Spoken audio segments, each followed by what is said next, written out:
శ్రీగురుభ్యో నమ. హరి ఓం. ఈశానా సర్వవిద్యానామీశ్వర సర్వభూతానా బ్రహ్మాధిపతి బ్రహ్మణోధిపతి బ్రహ్మ శివో మే అస్తు సదా శివోం. జగతం పితరం వందే పార్వతీ పరమేశ్వరం. హరి ఓం. మన యొక్క స్థితిగతులు, మన యొక్క ఆర్థిక వ్యవస్థ, ఆరోగ్యం యొక్క పరిస్థితి, అవకాశాలు ఏ విధంగా అందిపుచ్చుకోవాలి, ప్రమాదాల నుంచి ఏ విధంగా తప్పుకోవాలి, అదేవిధంగా ఎప్పుడు ఏ వ్యవస్థలో మనం పెట్టుబడులు పెడితే ఎంత మంచి జరుగుతుంది, ఎవరిని నమ్మచ్చు, ఎవరిని నమ్మకుండా ఉండేటువంటి ప్రయత్నం చేయాలి అనేటువంటి విషయాలన్నిటినీ కూడా నవనాయకుల యొక్క అనుగ్రహాలతో ప్రారంభమవుతూ ఉంటాయి. ఇందులో ఒక్కొక్క గ్రహము కూడా తను సంచరించేటువంటి దిశను బట్టి, తాను ఉన్నటువంటి స్థానాన్ని బట్టి, రాసులు మారేటువంటి విధానాలను బట్టి చక్కగా మన యొక్క జాతకంలో మార్పులు అనేటువంటివి సంభవిస్తూ ఉంటాయి. ఈ విధంగా ఏ రాశిలో ఏ రాశితో మిళితమవుతోంది అనేటువంటి విషయం మనం తెలుసుకుందాం.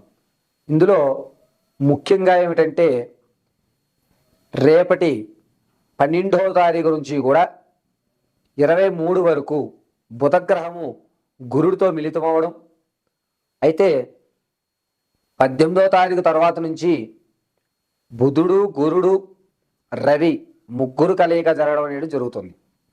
ముందుగా గురుడు రాక్షసుల యొక్క పిల్లలకు విద్యాభ్యాసం నేర్పేటువంటి గ్రహం. గురువు లేని విద్య గుడ్డి విద్య అంటుంటారు. గురువు ఎంత ప్రాధాన్యం అంటే మన యొక్క స్థితిని మార్చేటువంటి స్థాయి ఈ గురుగ్రహానికి ఉంటుంది.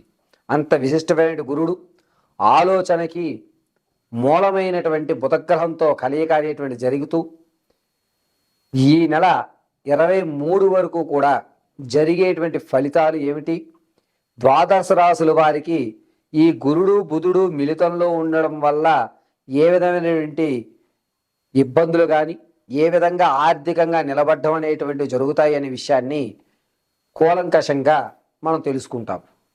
ఇందులో ఏ వ్యవస్థలన్నా సరే దైవానుగ్రహ ప్రకారంగా, పంచాంగకర్త వ్యవస్థ పరంగా భగవంతుడు నాకు కలగజేసిన మేధాశక్తిని ఉపయోగించుకుని మాత్రమే ఈ పంచాంగం అనేటువంటిది ఈ నెల 23 వరకు గురుడు బుధుడు యొక్క కలయికతో జరిగేటువంటి అద్భుత ఫలితాలు, అనర్థాలు ఇవి మీకు తెలియజేయడానికి జరుగుతుంటుంది.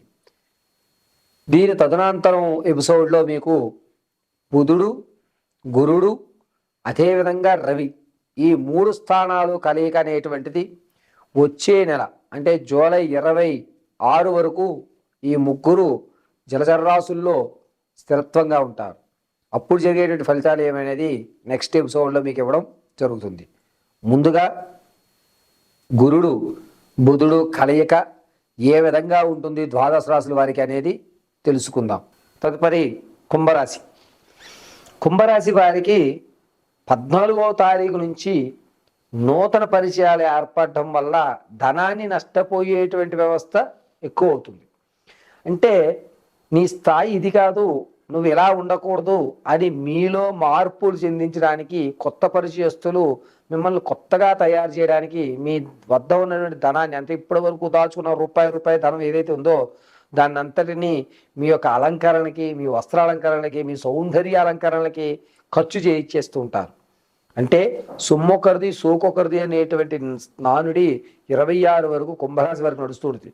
మీ యొక్క కష్టంతో ఉన్న ప్రతి రూపాయిని వేరే దానికి మళ్లించి మీ యొక్క ధనాన్ని ఖాళీ చేసేటువంటి స్నేహితులు, బంధువులు మీకు తారసపడ్డం అనేది 19వ తారీఖు నుంచి జరుగుతూ ఉంటుంది. కాబట్టి చాలా జాగ్రత్తగా ఉండండి.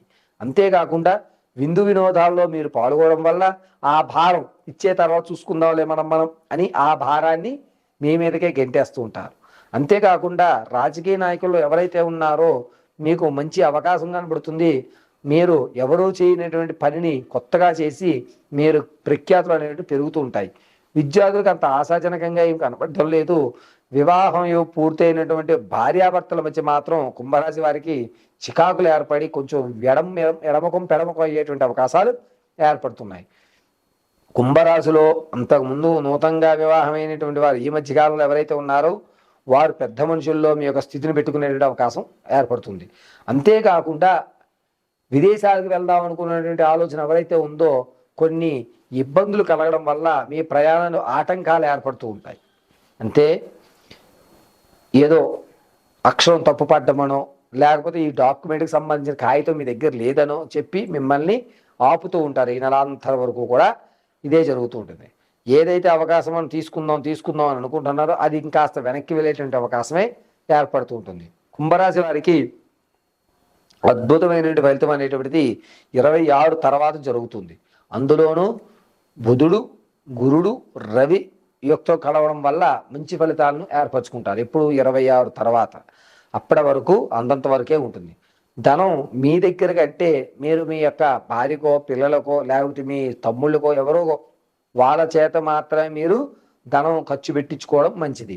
లేకపోతే మీరు ఇంతకు ముందు దాచిన ధనం అంతా కూడా వృధా ప్రయాస అయిపోతుంది. ఆరోగ్య విషయంలో ఈ కుంభరాశి వారికి 20వ తారీఖు నుంచి 24 వరకు కూడా చర్మ వ్యాధులు అంటే స్కిన్ దురదలు రావడం లేదా పొక్కులు ఏర్పడడం లేదా చర్మ వ్యాధితో ఇబ్బందులు కలగడం అనేటువంటిది జరుగుతుంది. అంటే ఒకే చోట ఎక్కువ దురదలు రావడం అనేటువంటివి ప్రారంభం అవుతూ ఉంటాయి. కుంభరాశి వారిలో ఉన్నటువంటి ఆడవారు తమ యొక్క చీరలు అంటే ఏదైనా ఫంక్షన్కి వెళ్తే కనుక ఆ చీర అనేటువంటిది ఇబ్బంది కలగడం లేకపోతే చిరగడం ఆ విధంగా వస్త్రానికి సంబంధించిన నష్టాలు ఎక్కువగా కలుగుతుంటాయి. బాగున్నా సరే దానికి ఏదో వంకబెట్టి దాన్ని తీసేయడం ఇలా ధనాన్ని వేరే వేరే రకాలుగా అనవసరమైనటువంటి వాటికి ఎక్కువ ఖర్చు పెడుతూ ఉంటారు. కుంభరాశిలో ఉన్నటువంటి ఆడవారు చాలా జాగ్రత్తగా 18వ తారీఖు నుంచి 22 వరకు ఉండాలి. ఎందుకంటే గర్భసంచి సంబంధించినటువంటి వ్యాధులు కానీ లేదా గర్భకోశం అనేటువంటిది ఏర్పడేటువంటిది కలుగుతూ ఉంటుంది. కాబట్టి గర్భ వ్యవస్థకి మాత్రం కుంభరాశి వారు 18 నుంచి 24 వరకు చాలా జాగ్రత్తగా ఉండవలసిందిగా చెబుతున్నాం. అంతేకాకుండా కుంభరాశి వారికి ఉన్నతమైన ఫలితాలు అనేటువంటివి ఆగస్టు తర్వాత ఏర్పడతాయి తప్ప ఈ నెలంతా కూడా గురుడు బుధుడు ఒక యుక్తంలోకి వచ్చినా కూడా వీరికి మిశ్రమైన ఫలితాలు జరగవు. కానీ ఏదో నడుస్తోందంటే నడిపిస్తోంది, ధనం అయితే వస్తుంది, వేరే విధంగా ఖర్చు పెట్టుకునే అవకాశం ఏర్పడుతూ ఉంటుంది. ఈ కుంభరాశి వారు నిత్యము కూడా ఏదన్నా అమ్మవారి ఆరాధన కానీ లేదా గౌరీదేవి ఆరాధన కానీ విశేషంగా చేయడం చాలా మంచిది.